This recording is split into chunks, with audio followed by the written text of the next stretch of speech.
काहीच आता आमची सगळी पॅकिंग वगैरे सगळी डन झालेली आहे आणि आता आम्ही निघालो आहे एअरपोर्टला.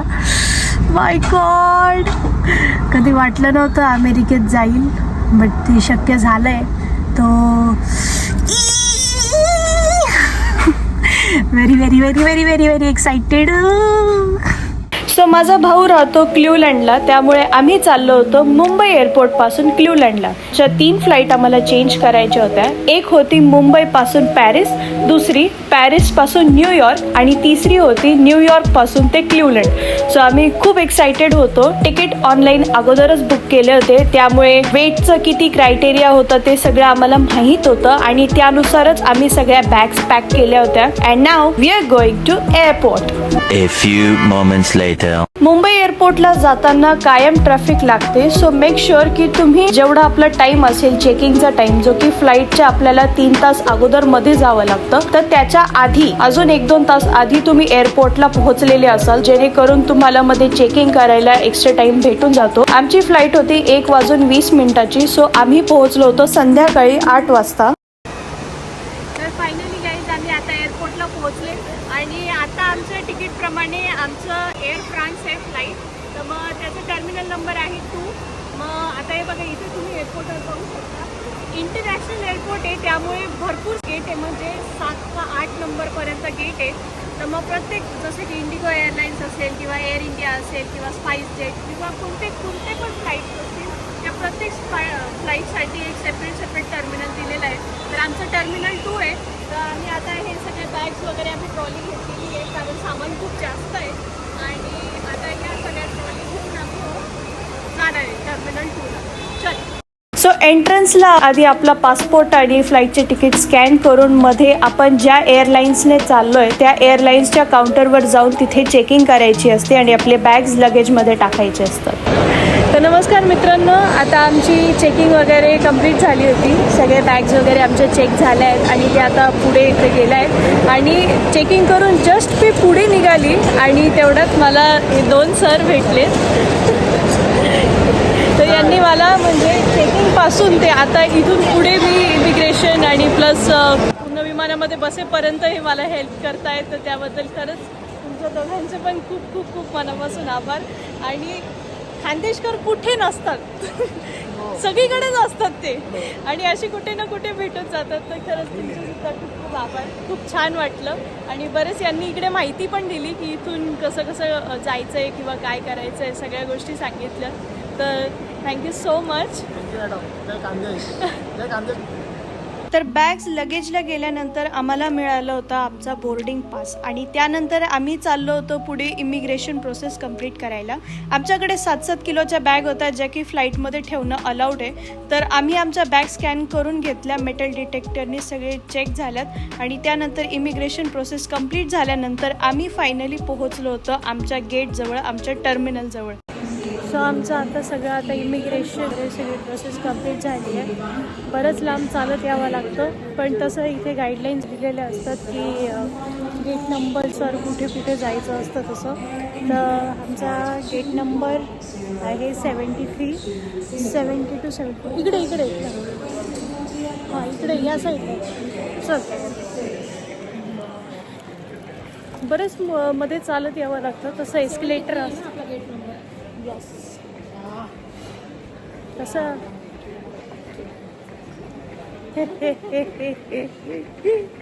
दाखवते मी पण दाखवते. तर मित्रांनो, आताचे वाजले 11:30 आणि आमची आता 12:30ला बोर्डिंग आहे. 1 तास आधीच घेतात, सो दॅट कोणाची फ्लाईट वगैरे मिस नको व्हायला. बट आम्ही आता पोहोचलो आहे ऑलमोस्ट. अँड हे आता थोडा वेळ टाईम आहे, तर वेटिंग रूममध्ये इथे बसून घेऊया आणि तुम्हाला मी विमान दाखवते कोणतं आहे.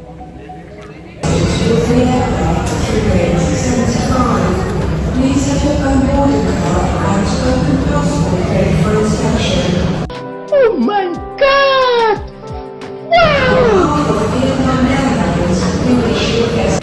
आता लास्ट चेकिंग झाली आहे आणि इकडे मागे विमान आहे आमचं आणि आता जाऊन बसणार असं वाटतंय. मस्त. बापरे, किती फ्लाईटमध्ये प्रत्येक पॅसेंजरसाठी एक पिलो, एक ब्लँकेट आणि हेडफोन्स पण दिलेले असतात. कारण जेव्हा फ्लाईट टेक ऑफ करते तेव्हा आपले कान खूप दुखतात त्यांच्या व्हायब्रेशनमुळे, त्या आवाजामुळे. त्यामुळे आपल्याला कंपल्सरी टेक ऑफ करताना हेडफोन्स कानात घालायचेच असतात. प्लस आपल्याला सकाळचा नाश्ता, जेवण, पाणी सगळं आपल्याला फ्लाईटमध्ये अवेलेबल असतं. चला तर मग आपल्या पहिल्या प्रवासाची सुरुवात करूया. Mumbai to Paris. Tomorrow. तसं एअरपोर्टला जाण्या अगोदरच आम्ही आमची काही कॅश एक्सचेंज करून घेतली होती. कारण आम्हाला वाटत होतं की आम्ही फर्स्ट टाइम अमेरिकेत चाललोय, तर कदाचित आम्हाला एअरपोर्टवरती किंवा काही जर खर्च करायची वेळ आली तर आमच्याकडे कॅश पाहिजे. पण तशी काही गरज तर नाही पडली, कारण फ्लाईट चेंज करताना जो मधला हॉल्ट असतो तो आमचा तरी खूप कमी होता. 2 तास 10 मिनिटाचा आमचा हॉल्ट होता. त्यामध्ये सगळं सिक्युरिटी चेक करणं, बॅग्स चेक करणं, प्लस आपण व्यवस्थित टर्मिनलवर पोहोचलो आहोत का, त्या गोष्टी खूप टाइम टेकिंग होत्या. तरी जर तुम्हाला कॅश एक्सचेंज करायची असेल तर प्रत्येक एअरपोर्टवर एबिक्स कॅश असते, सो तुम्ही कॅश एक्सचेंज करू शकता. तर हॅलो गाईज, आम्ही आता फ्लाईटमधून उतरलो होतो, पॅरिसला आलो होतो. पॅरिसमधलं इथलं एअरपोर्ट म्हणायचं गेलं तर एक नंबर एअरपोर्ट आहे, खूप मोठं आहे. आणि इथे चेकिंग वगैरे पण झाली. म्हणजे इथून पॅरिसमध्ये आल्यानंतर काय करायचं, आपलं जे गेट नंबर आहे किंवा जे काही आहे ते चेकिंग केल्यानंतर आपल्याला दिलं जातं. तर मग त्यानुसार आपल्याला बघायचं असतं. जसं आमचा गेट नंबर आता M25 आहे, तर आम्ही आता M25ला पहिले खाली सिक्युरिटी चेक वगैरे झालं. तिथे मेटल डिटेक्टरने बॅग्स वगैरे, ज्वेलरी सगळं चेक झालं. आणि फायनली सगळी चेकिंग कंप्लीट झाल्यानंतर आम्ही निघालो होतो आमच्या दुसऱ्या प्रवासाकडे, जो होता Paris to New York.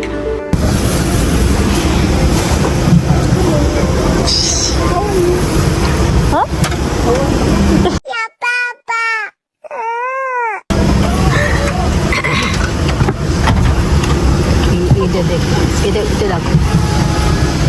JFK, John F Kennedy. John F Kennedy, New York. कुठं चाललोय आपण? न्यूयॉर्क, फ्रान्स, पॅरिसपासून आता New York. By pulling on the tab and then opening the pouch. Slip the vest over your head. Wrap the strap around your waist. A light is attached to each vest. For children under 35 pounds, place the vest around their waist and secure the strap between the legs. See your safety card for more information. Additional life vests for in-lap children are in marked compartments at the front and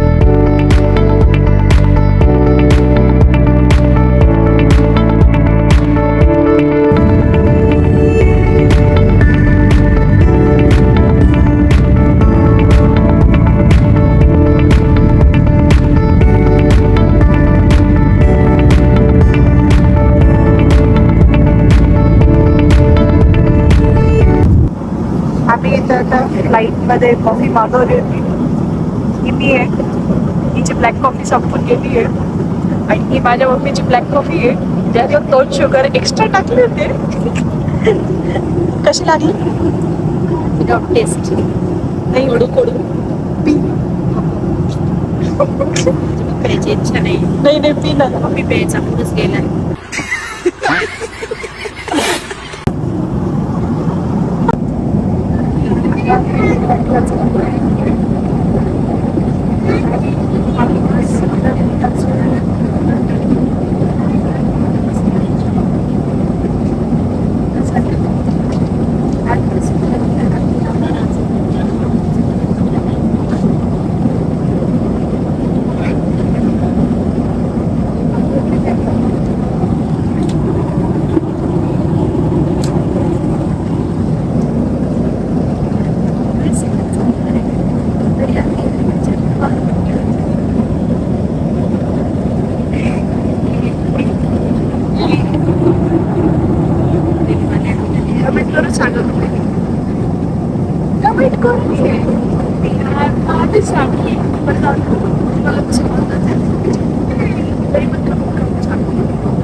It's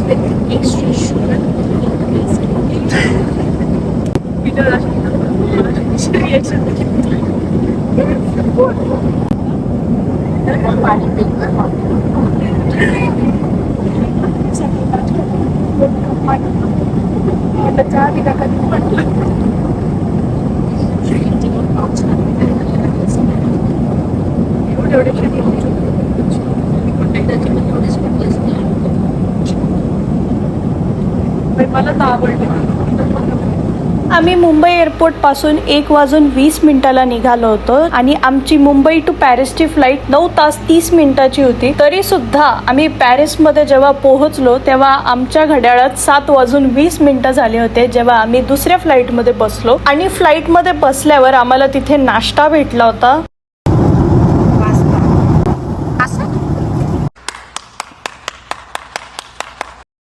and the only best part in this नाश्ता was this ice cream, जी मला खूप जास्त आवडली. Because आपल्याला इतकं फिक्कं जेवण खायची कधी सवय नसते, बट तरी फ्लाईटच्या मानाने द नाश्ता वॉज व्हेरी गुड. 8 तास 17 मिनिटाचा आमचा ट्रॅव्हल होता. सो आम्ही बोर झालो होतो, त्यामुळे आम्ही सगळे मूवीज बघत बसलो होतो जे आम्हाला टी व्हीवरती भेटत होते. आणि मस्त व्ह्यू होता यार. एरोप्लेनमध्ये बसून जेव्हा आम्ही बाहेर बघत होतो, माय गॉड, डायरेक्ट ढगांच्या वरती चालत होतं आम्ही. Wow, it was very very awesome. आणि फायनली 8 तास 17 मिनिटाच्या ट्रॅव्हल नंतर आम्ही पोहोचलो होतो New York, John F Kennedy JFK airport. Welcome to New York.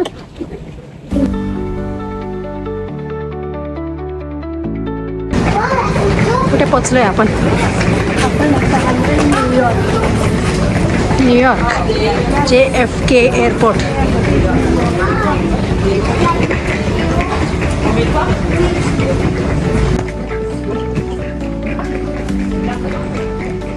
आता काय करायला चाललोय आपण? आता आपण इथून एका बॅगचं घेऊन टाकू आणि त्याच्यानंतर डोमेस्टिक फ्लाईटमध्ये शिफ्ट होऊन जाऊ. पण आता आपलं इंटरनॅशनल ट्रॅव्हल संपलंय. आता छोटासा ट्रॅव्हल बाकी 2 तासच.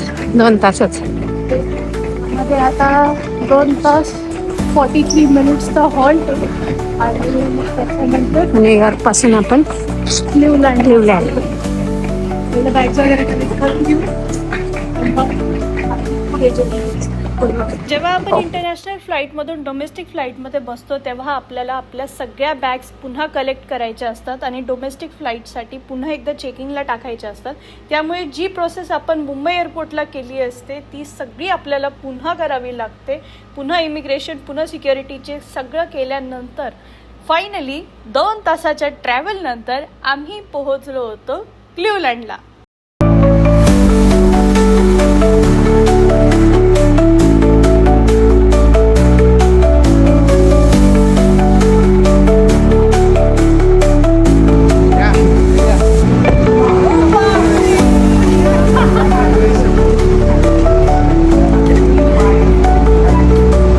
एरवी व्हिडिओ कॉलवर आम्ही अमेरिका बघत होतो, पण आत्ता प्रत्यक्षात बघायची वेळ आली होती आणि ती मोमेंट खरंच खूप स्पेशल होती. क्लिव्हलँडची सगळ्यात उंच बिल्डिंग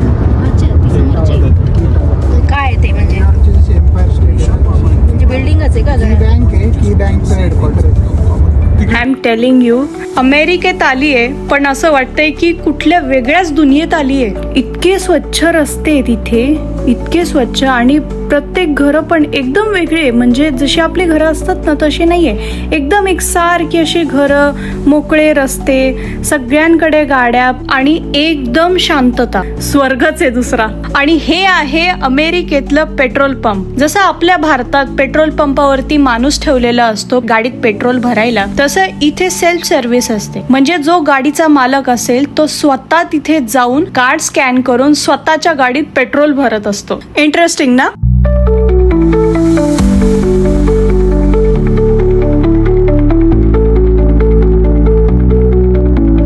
आणि हे आहे जगातलं 3रं फेमस हॉस्पिटल, क्लिव्हलँड हॉस्पिटल, जिथे कुठल्या पण प्रकारचे पेशंट असो, कॅन्सरचे पेशंट असो किंवा कुठल्याही आजाराचे पेशंट असो जे भारतात रिकवर होऊ शकत नाही, ते पेशंट सुद्धा इथे कव्हर होऊन जातात.